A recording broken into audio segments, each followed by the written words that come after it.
you about a new member. Not so enjoyable for the speaker because it's their first speech, but we have all been there, and we could probably all tell you something about what happened to us, and we hope it doesn't happen to you. Ellen's speech is called Me, for a certain reason, which you will find out. She's going to tell you about her early years, so I'm going to tell something about her later years. She's a 73-year-old retired operating nurse. She put her age on our website and referred me to it, so I'm just saying. Lord. There you go, yes. She is at my thunder. the hoary age of 73 years. And she's been married to fellow Toastmaster Richard McCleary for the past 18 years. And she called it being partners in crime. For 42 years, she's enjoyed Kiwanis Club, and she just chartered a new club in Carolina Forest. Please join me in welcoming Ellen Harward.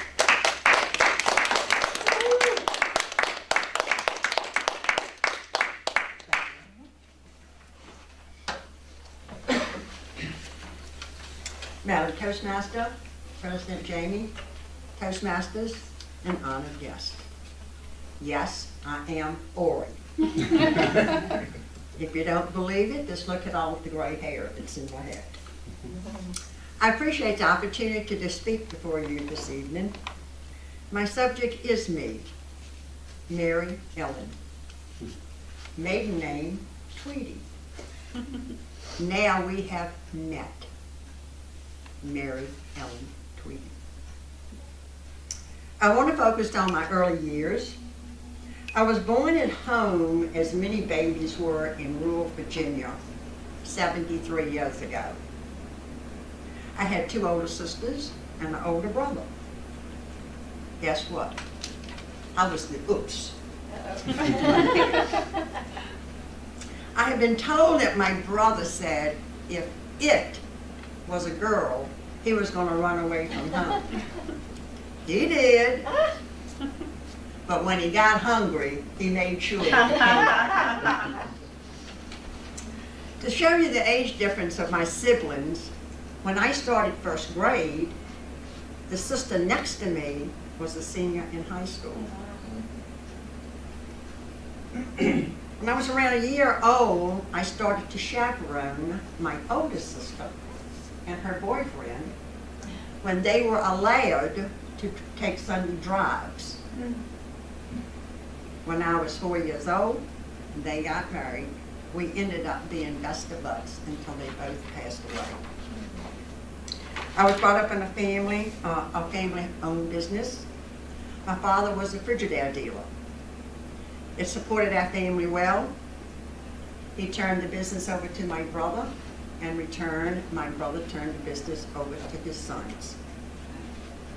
My mom was a stay-at-home mom, as most moms were in those days. She was a wonderful cook. We had at least 2 hot meals every day. She even cooked the rabbits and the squirrels that my brother caught in the traps. Oh, yeah. She was a seamstress, and she started sewing before patterns were even invented. And she made many of my clothes, including my hats and coats to match. And I didn't realize the difference until I got to high school and saw the way the other girls were dressing.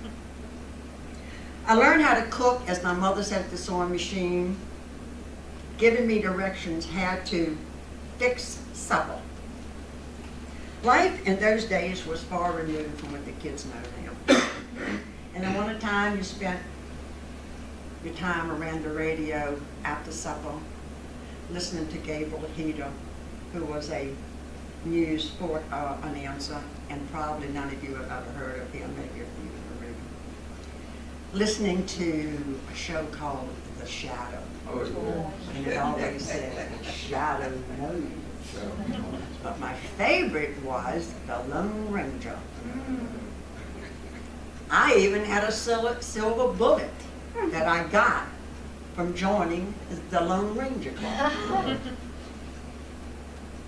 My summers were spent riding my bike, roller skating. I even wore my skate key around my neck every day. That was the first thing I did, so I always knew where it was.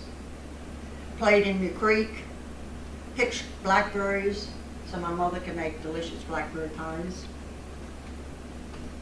Never went home during the day unless it was to have some lunch and to make sure that I got home for supper before my father blew the whistle, telling me that it was time to come home. After supper, it was back outside to play giant step, red light, hide and seek. Can you imagine kids doing that today?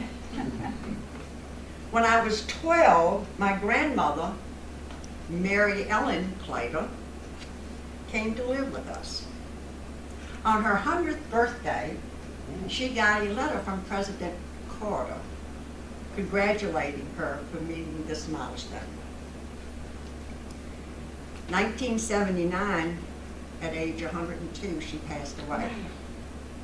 She was one of 7 Civil War widows getting a $50 Social Security check.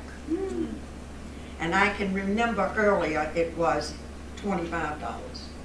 My grandfather fought for the Confederate Army. Yes, I have a Confederate flag. It's framed and it hangs over a door in my kitchen. I was on the first girls basketball team in my high school. I played guard and did not realize that I impressed anyone until I went to nursing school. And the first day, I'm walking down the sidewalk to the nurses' quarters, and this girl says, "Oh my God, that's that Ellen Tweedy from Rustburg." Well, I was elated. Somebody remembered me. I must have done something. And it was a girl from a rival school. We ended up rooming across from each other and became the best of friends. I graduated from nursing school in 1961. I worked in the operating room there until I went on to my second phase of life.